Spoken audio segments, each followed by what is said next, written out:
K ಪರಾಗ ಪಾಂಡೆ.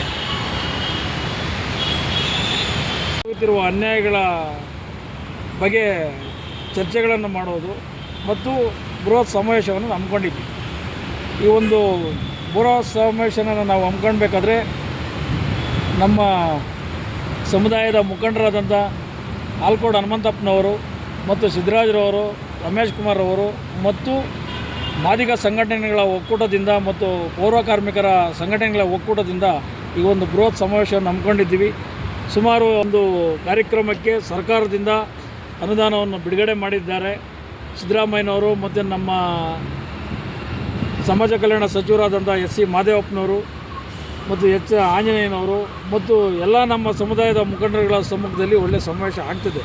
ಈ ಒಂದು ಕಾರ್ಯಕ್ರಮದಲ್ಲಿ ಎಲ್ಲ ಒಂದು 31 ಜಿಲ್ಲೆಗಳಲ್ಲಿ ಹೆಚ್ಚಿನ ರೀತಿಯಲ್ಲಿ ಪ್ರಚಾರ ಆಗ್ತಾಯಿದೆ. ನಮ್ಮ ಸಿದ್ದರಾಜರು ಈಗಾಗಲೇ ಮಂಡ್ಯ, ಮೈಸೂರು ಇನ್ನೂ ಹಲವಾರು ಕಡೆ ಪ್ರಚಾರದಲ್ಲಿ ತೊಡ್ಕೊಂಡಿದ್ದಾರೆ.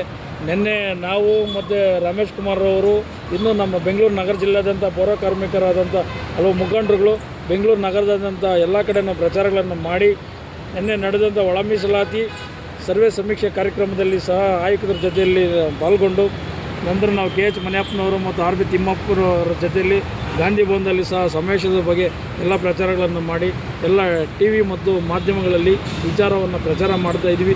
ಇವತ್ತು ಸಹ ಈ ಒಂದು ನಮ್ಮ ಆಂಜನೇಯರವರ ಸಮ್ಮುಖದಲ್ಲಿ ಮತ್ತು ನಮ್ಮ ಸಿದ್ದರಾಜು ಮತ್ತು ಆಮೇಲೆ ನಮ್ಮ ಅಂಥವರ ಹೋರಾಟದ ಮುಖಾಂತರ ಸರ್ಕಾರ ಸುಮಾರು 110 ಕೋಟಿಗಳನ್ನು ಬಿಡುಗಡೆ ಮಾಡಿ ಈ ಭವ್ಯವಾದ ಬಂಗಲೆಯನ್ನು ನಿರ್ಮಿಸಿ ಒಂದು ಸರ್ಕಾರ ನಮ್ಮ ಜನಾಂಗಕ್ಕೆ ಭಾಳ ಆಸಕ್ತಿಯನ್ನು ಮೂಡುವ ಮೂಲಕ ಕಟ್ಸ್ಕೊಟ್ಟಿದ್ದಾರೆ. ಈ ಒಂದು ನೋಡಬೇಕಾದ್ರೆ ನಮ್ಮ ಇಡೀ ಸೌತ್ ಏಷ್ಯಾದಲ್ಲೇ ಇಂಥ ಭವನ ಎಲ್ಲಿ ಇಲ್ಲ. ನಮ್ಮ ಮೀರಾ ಕುಮಾರಿ ಮೇಡಮ್ ಅವರು ಸಹ ಬಂದು ಭಾಳ ಸಂತೋಷ ಪಟ್ಟುಕೊಂಡು ಹೋದರು. ಉದ್ಘಾಟನೆ ಮಾಡೋಂಥ ಸಂದರ್ಭದಲ್ಲಿ ಭಾಳ ಅಚ್ಚುಕಟ್ಟಾಗಿದೆ. ಈ ಒಂದು ಕಾರ್ಯಕ್ರಮ ನಡೆಸೋಕ್ಕೂ ಸಹಗೋಸ್ಕರ ನಾವು ಸುಮಾರು 5ರಿಂದ 10,000 ಜನ ಇಲ್ಲಿ ಸೇರೋಂಥ ಮೂಮೆಂಟ್ಸ್ ಇದೆ.